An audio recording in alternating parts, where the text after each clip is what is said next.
Benar ya Tuhan, sesungguhnya pengorbanan-Mu di atas kayu salib adalah karya terbesar dalam hidup kami masing-masing ya Tuhan. Tuhan, ampuni kami ya Tuhan, kalau kami mungkin tidak menyadari bahwa sesungguhnya yang Kau kerjakan itu adalah hal yang terbesar dalam hidup kami. Ampuni kami ya Tuhan, kalau kami seringkali mendukakan hati-Mu dengan perkataan kami, dengan pikiran kami, dengan perbuatan kami ya Tuhan. Tuhan, sore hari ini kami kembali akan mendengarkan renungan firman Tuhan. Berbicaralah ya Tuhan, supaya kami juga boleh mengerti arti dan tujuan hidup kami di dalam dunia ini. Tolong hamba-Mu yang menyampaikan firman Tuhan, biarlah Engkau juga boleh menolong dia menyampaikan firman Tuhan dengan baik. Dan kami semua yang mendengarkan, biarlah kami juga boleh mengerti firman Tuhan dengan baik. Terima kasih Tuhan. Di dalam nama Tuhan Yesus kami berdoa. Amin. Amin. Ya. Shalom sekali lagi Bapak Ibu. Shalom. Ya. Hari ini seperti yang tadi saya katakan, sebenarnya adalah hari terakhir ya, rangkaian penutup dari doa malam 40 hari. Nah, ya, hari ini firman Tuhan diambil dari Amsal 19 ayat 21 ya. Amsal 19 ayat 21, kita akan membaca beberapa bagian firman Tuhan. Bapak Ibu juga boleh mengikutinya di layar ya. Amsal 19 ayat 21. Demikianlah firman Tuhan. Banyaklah rancangan di hati manusia, tetapi keputusan Tuhanlah yang terlaksana ya. Banyaklah rancangan di hati manusia, tetapi keputusan Tuhanlah yang terlaksana. Kemudian yang kedua, Kisah Rasul 13 ayat 36a. Kisah Rasul 13 ayat 36a. Sebab Daud melakukan kehendak Allah pada zamannya ya. Nah Bapak Ibu, kita sudah belajar dari selama 40 hari ini ya, dari buku The Purpose Driven Life dari Rick Warren. Nah di dalam buku itu ada 6 bagian di dalamnya ya. Nah saya ulangin sedikit ya. Bagian pertama itu menjelaskan untuk apa aku ada di sini. Kita itu harus memulai ini bukan dari diri kita, tapi dari Tuhan. Ya. Kemudian bagian kedua itu tujuan pertama, kita itu dirancang untuk kesenangan Tuhan. Kemudian tujuan kedua, kita dibentuk untuk menjadi keluarga Allah. Ya. Kita semua ini adalah keluarga Allah. Yang ketiga, kita diciptakan serupa dengan Kristus. Yang keempat, kita dibentuk untuk melayani Tuhan. Yang kelima, kita diciptakan untuk sebuah misi, Bapak Ibu. Ya, jadi ada 5 tujuan hidup kita. Nah, hari ini temanya adalah hidup dengan tujuan. Bapak Ibu, sewaktu mempersiapkan khotbah ini, ya, saya jadi teringat masa awal-awal ketika saya pindah ke Malang, Bapak Ibu ya. Nah, waktu saya awal pindah ke Malang itu, saya sering membaca dan sering melihat gitu. Sering dengar juga orang ngomong gitu ya. Ada sebuah slogan atau ungkapan yang biasanya disebutkan dalam bahasa Jawa gitu ya, Bapak Ibu ya. Nah, waktu itu saya nggak tahu apa arti dari ungkapan tersebut. Lalu saya tanya kepada teman saya, apa sih arti ungkapan tersebut gitu ya. Nah, ungkapan itu berbunyi urip iku urup gitu ya. Urip kudu urup gitu ya. Jadi urip iku urup atau urip kudu urup gitu. Nah, teman saya itu saya tanya, apa sih artinya ungkapan ini gitu. Nah, lalu teman saya berkata bahwa ungkapan itu artinya hidup itu nyala. Ya, hidup itu nyala. Hidup itu harus nyala, Bapak Ibu ya. Artinya itu urip itu hidup, urup itu nyala ya. Jadi hidup itu harus nyala Bapak Ibu. Nah, Awalnya saya bingung, maksudnya apa sih kalimat ini gitu ya. Nah, lalu saya tanya lagi sama teman saya itu, maksudnya apa sih kalimat ini? Lalu dia katakan bahwa slogan ini atau ungkapan ini adalah salah satu dari sekian banyak filosofi orang Jawa yang membimbing mereka untuk jadi hidup lebih baik lagi. Nah, ungkapan ini memiliki makna bahwa hidup kita itu hendaknya dapat memberi manfaat bagi orang lain di sekitar kita, Bapak Ibu. Semakin banyak manfaat yang kita berikan, maka tentu semakin baik bagi orang lain gitu ya. Tapi sekecil apapun manfaat yang kita berikan, orang Jawa bilang jangan sampai kita itu jadi orang yang merugikan atau meresahkan orang lain. Tapi teman saya ini ngomong begini, dia bilang ya, sayangnya kata teman saya itu, makna dari slogan itu seringkali tidak dipahami oleh sebagian besar keturunan etnis Jawa ataupun mereka yang bisa bahasa Jawa. Apalagi di era modern ini katanya. Dia mengatakan bahwa makna filosofi dari ungkapan ini adalah bahwa kita itu dilahirkan di dunia ini bukan untuk diri kita sendiri.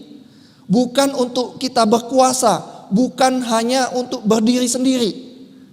Akan tetapi katanya kita itu lahir dengan tujuan untuk saling memberi, saling menolong dan saling membantu gitu.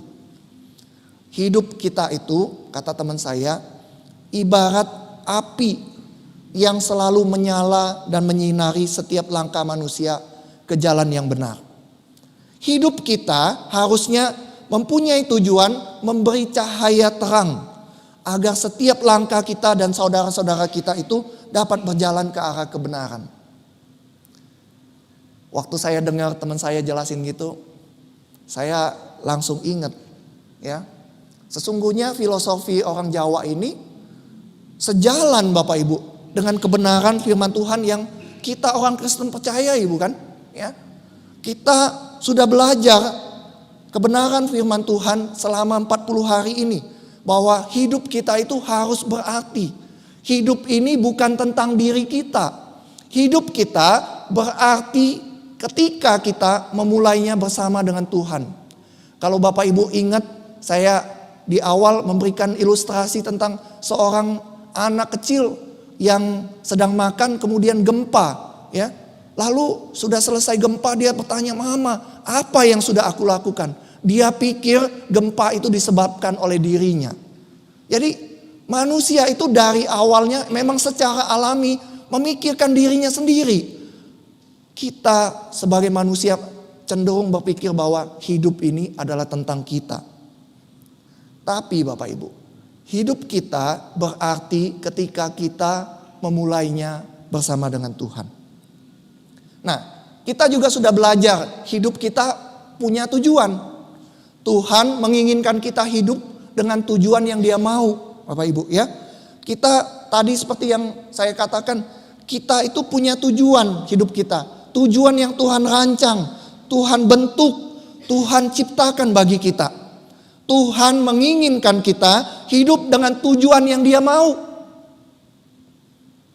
Rick Warren dalam bukunya itu berkata begini Bapak Ibu. Hidup dengan tujuan itu adalah satu-satunya cara untuk benar-benar hidup. Ya, dia berkata, hidup dengan tujuan adalah satu-satunya cara untuk benar-benar hidup. Yang lainnya itu sekedar hidup. Bapak Ibu, urip iku urup. Hidup itu nyala. Hidup itu nyala ketika kita menjalani hidup kita sesuai dengan tujuan Tuhan. Bapak Ibu, Tuhan Yesus pada malam waktu Dia sebelum disalibkan berkata kepada para muridnya ya. Ayat ini ternyata menarik sekali ya. Yohanes 13 ayat 17 berkata begini. Jikalau kamu tahu semua ini, maka berbahagialah kamu jika kamu melakukannya. Apa yang Tuhan Yesus maksud? Apa yang Tuhan Yesus bilang? Jikalau kamu tahu semua ini. Apa itu semua ini Bapak Ibu? Ya. Nah, semua ini itu artinya itu jikalau kita tahu arti dan tujuan hidup kita. Ya. Jadi ayat ini berkata, jikalau kamu tahu arti dan tujuan hidup kamu, maka berbahagialah kamu jika kamu melakukannya atau menjalaninya seperti yang Tuhan mau. Firman Tuhan katakan, berbahagialah kamu atau diberkatilah kamu ketika kamu tahu arti dan tujuan hidupmu. Berkat itu datang saat kita benar-benar melakukannya. Ketika kita sampai pada akhir dari perjalanan 40 hari ini Bapak Ibu, kita sudah tahu 5 tujuan tadi. Maka kita akan diberkati jika kita melakukan semua yang sudah kita tahu tadi. Jadi bukan cuma kita tahu, tapi kita harus melakukannya, menjalaninya Bapak Ibu. Dan ketika kita melakukannya, menjalaninya, firman Tuhan katakan, berbahagialah kamu. Bapak Ibu, sayangnya seperti yang tadi saya katakan juga oleh teman saya tadi ya. Sayangnya sebagai manusia kita mudah sekali lupa Bapak Ibu ya. Kita mudah sekali lupa segala sesuatu Bapak Ibu. Saya sering memperhatikan orang yang demo gitu ya. Kalau dulu saya di Jakarta, yang paling sering demo itu di depan gedung MPR DPR gitu. Dan saya tuh tiap hari pulang tuh lewat jalan itu Bapak Ibu. Dan saya sering memperhatikan orang berdemo itu, mereka biasanya suka pegang tulisan ini ya, menolak lupa gitu ya, menolak lupa. Nah, kenapa orang tulis menolak lupa gitu Bapak Ibu? Karena memang kita gampang sekali lupa. Ya. Perhatian kita juga mudah sekali teralihkan dengan hal-hal yang lain. Dan kita kemudian perlahan-lahan keluar lagi dari jalur yang Tuhan inginkan. Bapak Ibu, ada banyak hal-hal baik yang dapat kita lakukan dalam hidup kita ya.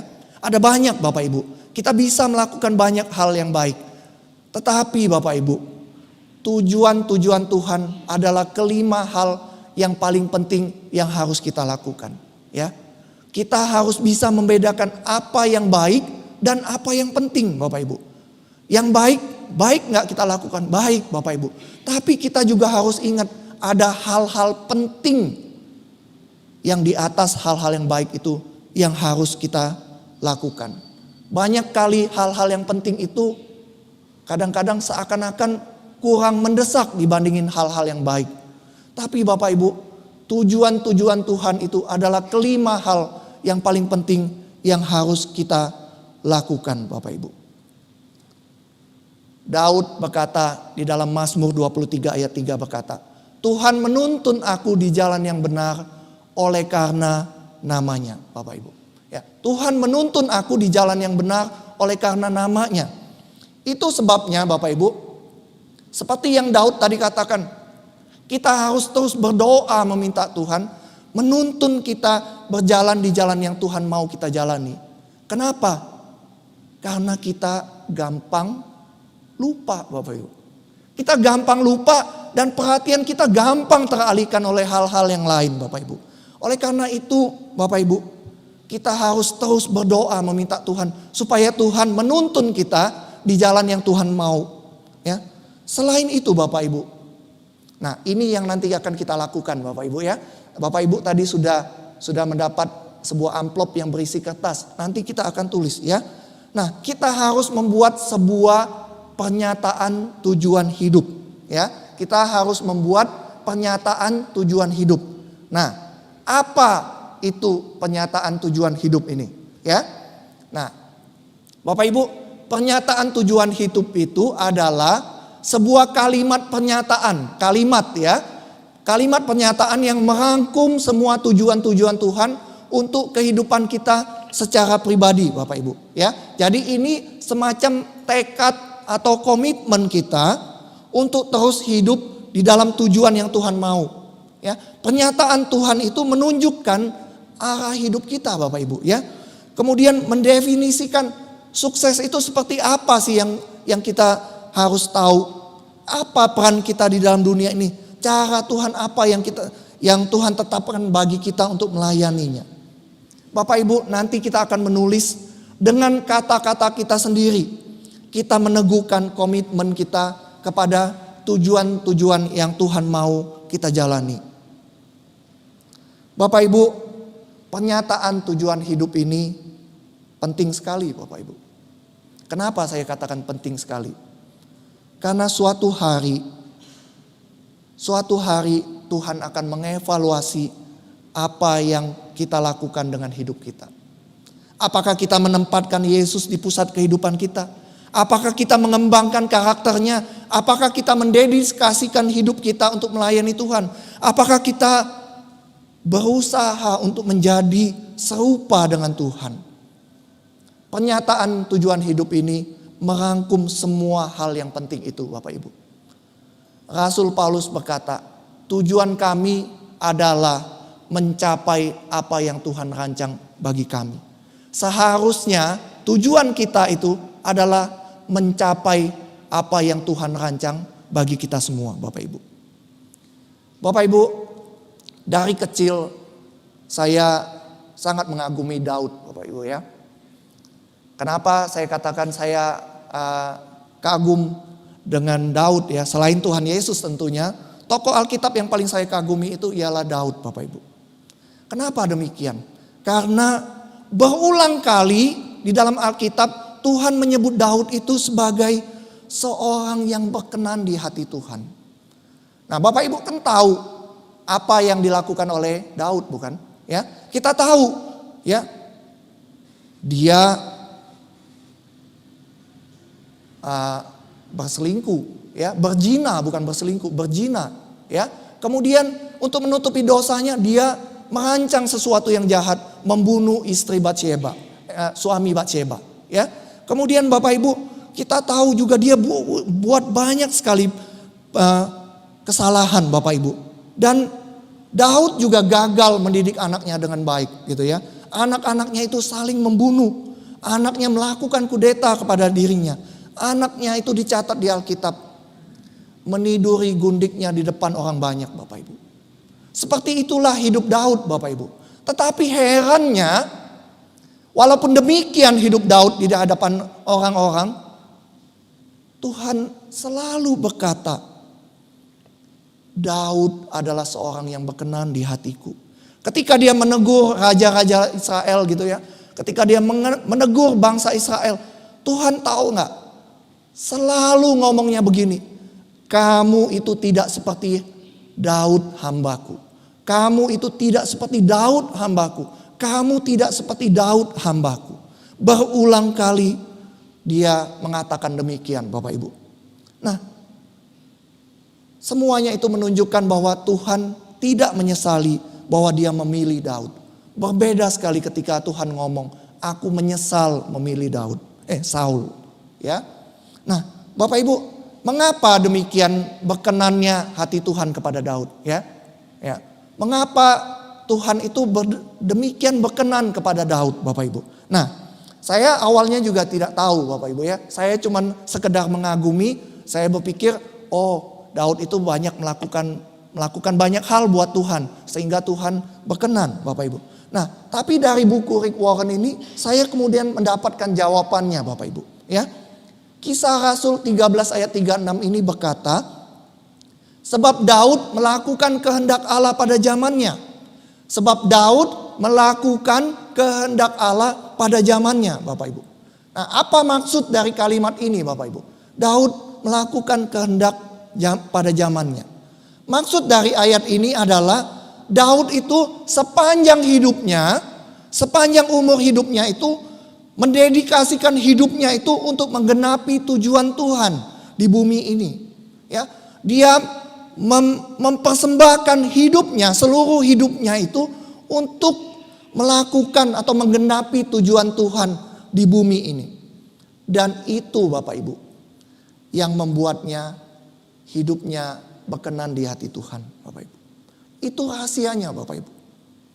Daud mendedikasikan hidupnya untuk melakukan kehendak Tuhan pada zamannya. Untuk generasinya di waktu atau selama masa hidupnya. Bapak Ibu, apa arti ayat ini bagi kita? Arti dari ayat ini bagi kita adalah kita seharusnya melakukan apa yang kekal, melakukan tujuan Tuhan dengan caranya Tuhan, dengan cara yang sesuai dengan Tuhan di dalam masa kini dan tepat waktu dalam generasi kita, Bapak Ibu. Itulah yang disebut dengan kehidupan yang mempunyai tujuan, Bapak Ibu. Itulah yang dimaksud hidup dengan tujuan, Bapak Ibu. Ya. Kita melakukan, mempersembahkan hidup kita untuk melakukan semua yang Tuhan mau itu di dalam hidup kita. Kita melakukannya dengan setia pada zaman kita, pada masa hidup kita, Bapak Ibu. Tokoh yang lain, Paulus, Bapak Ibu. Dia berkata, dia juga menjalani kehidupannya dengan tujuan, Bapak Ibu. Dia berkata, sebab itu aku tidak berlari tanpa tujuan dan aku bukan petinju yang sembarangan saja memukul. Satu-satunya alasan bagi dia untuk hidup adalah menggenapi tujuan Tuhan, Bapak Ibu. Dia berkata dalam Filipi 1 ayat 21, karena bagiku hidup adalah Kristus dan mati adalah keuntungan. Paulus tidak takut mati, tapi dia juga tidak takut hidup, Bapak Ibu. Dia berusaha menggenapi tujuan-tujuan Tuhan dalam hidupnya. Lalu dia berkata dalam 2 Korintus 4 ayat 17. Sebab penderitaan ringan yang sekarang ini mengerjakan bagi kami kemuliaan kekal yang melebihi segala-galanya. Jauh lebih besar daripada penderitaan kami. Bapak Ibu, suatu hari, satu hari nanti kita semua akan berdiri di depan tahta Tuhan untuk mempertanggungjawabkan hidup kita. Ya, kita mempersembahkan hidup kita dengan ucapan syukur dalam pujian bersama-sama dengan seluruh umat Tuhan. Kita akan berkata seperti di dalam Wahyu ini. Kita mengembalikan pujian dan hormat itu kepada Tuhan. Ya Tuhan dan Allah kami, Engkau layak menerima puji-pujian dan hormat dan kuasa. Sebab Engkau telah menciptakan segala sesuatu. Dan oleh karena kehendak-Mu semuanya itu ada dan diciptakan. Bapak Ibu, sampai saat ini, sampai detik ini Bapak Ibu, Tuhan masih mencari orang-orang untuk dipakainya. Dia mencari orang-orang yang mau hidupnya dipakai. Firman Tuhan katakan, karena mata Tuhan menjelajah seluruh bumi untuk melimpahkan kekuatannya kepada mereka yang bersungguh hati terhadap Dia. Sekarang pertanyaannya adalah, apakah kita mau menjadi orang yang dapat Tuhan pakai untuk tujuan-tujuannya? Apakah kita mau melayani tujuan Tuhan di dalam atau untuk generasi kita saat ini, Bapak Ibu? Ya. Apakah kita mau menjadi orang yang dapat Tuhan pakai untuk tujuan-tujuannya? Apakah kita mau melayani tujuan Tuhan itu di dalam atau untuk generasi kita saat ini, Bapak Ibu? Sebagai penutup, Bapak Ibu, saya akan memutarkan sebuah video kesaksian dari seorang pemuda ya yang bernama Eleazar ya. Nah,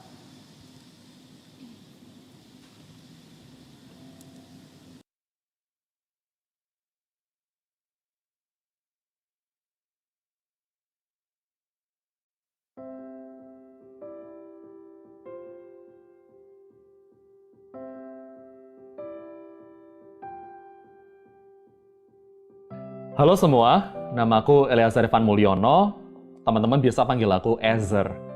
Aku seorang pemuda dari Ambarawa, sebuah kecamatan kecil yang mungkin teman-teman nggak tahu tempatnya di mana. Karena namanya Ambarawa mungkin dikira dari kepulauan kecil di Nusa Tenggara sana. Padahal sebenarnya bukan. Ambarawa itu ada di Jawa Tengah, tepatnya di Kabupaten Semarang. Di kota kecil inilah aku punya mimpi besar, dan aku bersyukur karena bisa mewujudkan mimpi itu. Selama perjalanan berkuliah, berkesempatan untuk ambil pendidikan bahasa Inggris.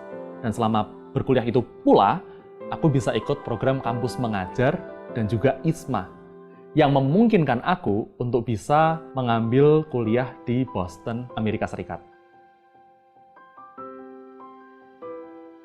Dari kecil itu, Papa sudah ngasih exposure bahwa Amerika adalah sebuah negara maju. Dan anak-anaknya papa walaupun ada di kota kecil, Ambarawa, tapi nggak boleh minder, nggak boleh insecure. Jadi kami harus bermimpi besar. Jadi dari kami kecil, kami dicekoki oleh papa untuk ayo bermimpi ke Amerika. Akhirnya dari kecil, aku selalu bercita-cita buat pergi ke Amerika. Nggak tahu Amerikanya di mana, bahkan nggak tahu Amerika tuh kayak apa. Cuma ngeliat dari film, ngeliat dari internet, tapi itu kan nggak menggambarkan Amerika sejati. Nah ternyata bener, Tuhan izinkan aku berangkat ke Amerika untuk melakukan sesuatu yang aku nggak pernah sangka sebelumnya, yaitu mewujudkan arti namaku, Ezer, yang artinya penolong, yaitu bisa nolong orang lain, yang sekarang ada di Ambarawa. Aku punya banyak mimpi, salah satunya bekerja di korporasi besar, dengan gaji yang lumayan. Aku sudah punya cita-cita buat memberi dampak besar di skala nasional, karena selama kuliah diberikan kesempatan untuk bermimpi besar, tapi ternyata Tuhan membelokkan. Setiap selesai magang di perusahaan-perusahaan besar tersebut, aku sudah magang, sudah masuk ke timnya, bahkan sudah ditawarin untuk full time, dengan gaji yang jauh lebih tinggi dari gaji guru. Tapi setiap kali selesai hari itu, kita jam 5 selalu absen pulang, ada sukacita apa ya? Ada damai sejahtera yang hilang. Jadi rasanya selalu gelisah. Dan gelisah ini membuat aku seringkali menangis atau marah, karena aku tahu sebenarnya aku tidak diciptakan untuk ini gitu. Dan akhirnya aku memutuskan untuk oke, aku mau ikut panggilan Tuhan, aku mau ke daerah-daerah jadi pendidik di sana. Karena rupanya setelah aku tahu melewati belokan-belokan tersebut, mungkin kalau aku tidak dibelokkan, aku akan ketabrak. Karena aku belum siap masuk ke sana. Atau mungkin karena di sana berbahaya, mungkin di sana ada bahaya yang aku tidak ketahui. Sehingga ketika aku dibelokkan, aku sebenarnya diselamatkan dari suatu hal. Dan itu yang pola selalu terjadi dari aku lulus SMP, lulus SMA, masuk kuliah, kemudian bekerja, semuanya dibelokkan. Dan sekarang aku bersyukur dibelokkan terus. Sehingga di tahun 2023 ini, aku memutuskan untuk menyerahkan semuanya pada Tuhan. Terserah Tuhan. Mau dibelokkan kemana, saya ikut. Nggak mau lagi minta-minta. Buat teman-teman yang masih bingung mau kemana, sama aku pernah di sana. Kita semua pasti pernah bingung dong. Ke depan itu kayak gimana, aku nggak tahu. Tapi ada satu statement yang aku selalu ingat-ingat dan aku katakan setiap malam dan juga setiap tahun baru. I may not know what the future holds, but I know who holds the future. Aku mungkin nggak tahu apa yang ada di masa depan, tapi aku tahu siapa yang megang masa depan. Dan itu adalah Bapak kita semua, yang jauh lebih sempurna daripada Bapak kita di bumi, yang dia tuh pengen sebenarnya terlibat dalam hidup kita. Dia udah kangen banget. Makanya, kalau bingung, deket pulang sama Bapak. Bapak udah kangen. Pasti nanti dikasih tahu. Mau kita jadi kaya, atau mau kita jadi pelayan di lapangan, mau kita jadi orang yang ada di perusahaan besar, semuanya panggilan. Ada yang dipanggil jadi sponsor, ada yang dipanggil jadi pelaksana, ada yang dipanggil jadi konseptor. Makanya deket sama Bapak. Kalau deket sama Bapak, pasti dikasih tahu panggilan kita kemana. Buktinya aku sekarang di sini. Sama teman-teman juga di YouTube ini bisa menikmati kasih Tuhan. Jadi teman-teman juga pasti bakal bisa tahu Tuhan mau arahkan kemana kalau deket sama Bapak. Buat teman-teman yang nonton video ini, aku dalam hati berdoa dan menangis. Karena aku tahu bumi ini penuh masalah, nggak cuma pendidikan, nggak cuma keluarga dan bapak, tapi banyak banget masalah. Dan Tuhan tuh pengen kita terlibat di dalamnya, ngatasin masalah ini selama kita masih ada di bumi. Sehingga seperti kata doa Bapa kami, di bumi seperti di sorga. Kalau kita bisa bantu teman-teman kita yang belum percaya merasakan surga kecil di bumi ini, bukankah itu jadi indah? Dan nanti ketika kita pulang ke sorga, kita reuni sama-sama satu angkatan ini, kita bisa bilang sama Tuhan, Tuhan thank you. Thank you sudah ada dalam perjalananku selama aku hidup. Karena aku tahu, di atas Engkau ada, di bawah Engkau ada. Di kanan Engkau ada, di kiri Engkau ada. Kalau kita ikut sama Tuhan senantiasa, di situ Tuhan cukupkan.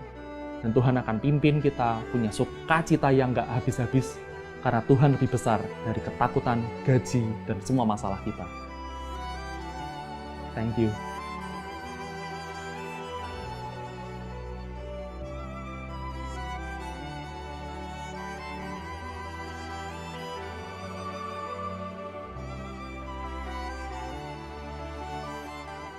pengalaman hidupnya. Waktu saya melihat wajahnya itu, saya melihat wajah seorang yang penuh dengan sukacita. Apakah Bapak Ibu bisa melihatnya juga? Dia menceritakan dengan penuh sukacita. Mengapa dia bisa menceritakan itu dengan penuh sukacita? Karena dia mengerti arti dan tujuan hidupnya. Dia tahu untuk apa dia hidup di dunia ini. Dan dia tahu tujuan apa yang Tuhan mau dia lakukan. Walaupun dia sudah pergi ke Amerika, sudah ditawarin bekerja di perusahaan besar dengan gaji yang besar. Tapi dia tinggalkan itu semua untuk jadi guru playgroup, Bapak Ibu. Guru TK di sebuah kecamatan kecil di Jawa Tengah. Bapak Ibu, saya berkesan sekali dengan apa yang dia katakan tadi. Kita tahu arti dan tujuan hidup kita ketika kita dekat sama Tuhan. Kita dekat dengan Tuhan. Hari ini kita merayakan Sabtu Sunyi, memperingati Sabtu Sunyi. Murid-murid Yesus juga awalnya tidak tahu dan tidak mengerti. Tetapi Bapak Ibu, ketika mereka mengerti arti dan tujuan hidup mereka, firman Tuhan katakan, mereka menjalaninya dengan penuh sukacita. Dengan bertekun dan dengan sehati, mereka berkumpul tiap-tiap hari dalam bait Allah. Mereka memecahkan roti di rumah masing-masing secara bergilir. Dan makan bersama-sama dengan gembira, dengan tulus hati, dengan pujian kepada Tuhan. Mereka disukai semua orang. Dan tiap-tiap hari Tuhan menambah jumlah mereka dengan orang yang diselamatkan. Tuhan memberkati kita semua. Mari kita masuk di dalam doa.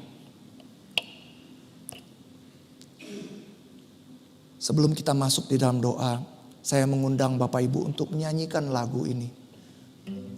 Telah kulihat bukti kasih-Mu.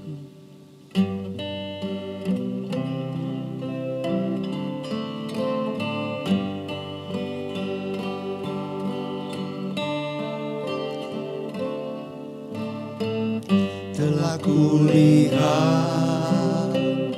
bukti kasih-Mu. Kau menderita gantikanku.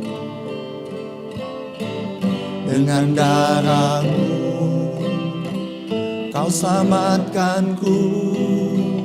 Kini ku hidup menyenangkan-Mu.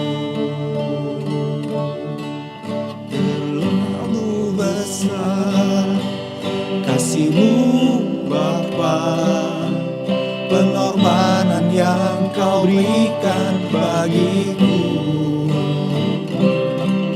terlalu mahal. Darah-Mu Yesus tercurah untuk menebus hidupku. Kita ulangi lagu ini sekali lagi. Telah kulihat bukti kasih-Mu. Kau menderita gantikanku.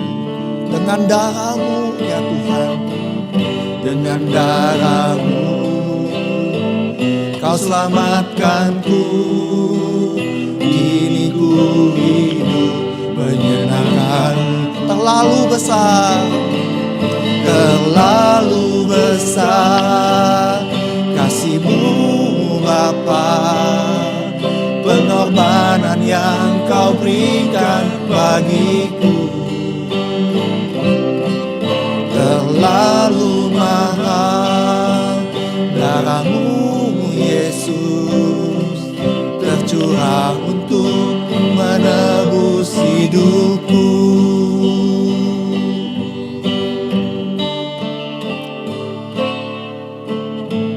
Telah kulihat bukti kasih-Mu. Kau menderita ganti. Kau menderita darah-Mu ya Tuhan. Dengan darah-Mu Kau selamatkanku, kini ku hidup menyenangkan-Mu. Terlalu besar kasih-Mu Bapa, pengorbanan yang Kau berikan bagiku. Terlalu mahal, terlalu mahal. Darah-Mu Yesus tercurah untuk menebus hidup. Terlalu besar kasih-Mu Bapa, terlalu besar kasih-Mu Bapa, pengorbanan yang Kau berikan bagiku. Terlalu mahal, darah-Mu Yesus tercurah untuk menebus hidupku. Bapak Ibu, Jumat Agung dan Paskah adalah bukti kasih Tuhan untuk hidup kita semua. Lagu ini berkata, telah kulihat bukti kasih-Mu. Kau menderita di atas kayu salib menggantikan aku. Dan dengan darah-Mu Kau menyelamatkan kami.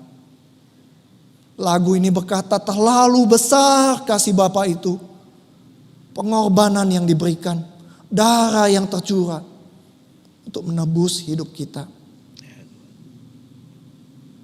Namun Bapak Ibu, lagu ini tidak berhenti di situ saja. Lagu ini dilanjutkan dengan kalimat, kini ku hidup menyenangkan-Mu. Seharusnya ketika kita sudah melihat dan merasakan bukti kasih Tuhan, kita mengerti arti dan hidup kita. Kita mengerti apa tujuan hidup kita. Kasih Bapa yang begitu besar itu mendorong kita untuk hidup menyenangkan Tuhan. Saya mempersilakan Bapak Ibu untuk berdoa secara pribadi sambil diiringi musik. Saya mempersilakan Bapak Ibu untuk berdoa secara pribadi, membuat komitmen di hadapan Tuhan. Komitmen apa yang akan aku lakukan dengan sisa hidupku ini.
Bapa di surga, Engkau yang mendengar doa-doa anak-anak-Mu ya Tuhan.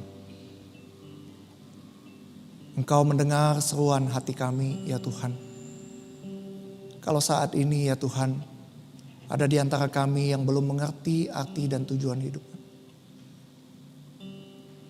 Tuhan, berbicaralah kepada mereka pribadi lepas pribadi. Dan biarlah suara-Mu boleh kami dengar semua ya Tuhan. Sehingga kami boleh mengerti arti dan tujuan hidup kami ya Tuhan. Tuhan, ketika kami berdoa membuat komitmen di hadapan Tuhan, biarlah itu semua boleh berkenan di hati Tuhan. Dan Tuhan menolong kami, memampukan kami. Roh Kudus yang memberikan kuasa di dalam hidup kami. Untuk kami berjalan sesuai dengan tujuan yang Tuhan mau itu. Tuhan, kami menyerahkan doa-doa kami ini hanya di dalam nama Tuhan dan Juru Selamat kami, Yesus Kristus. Amin.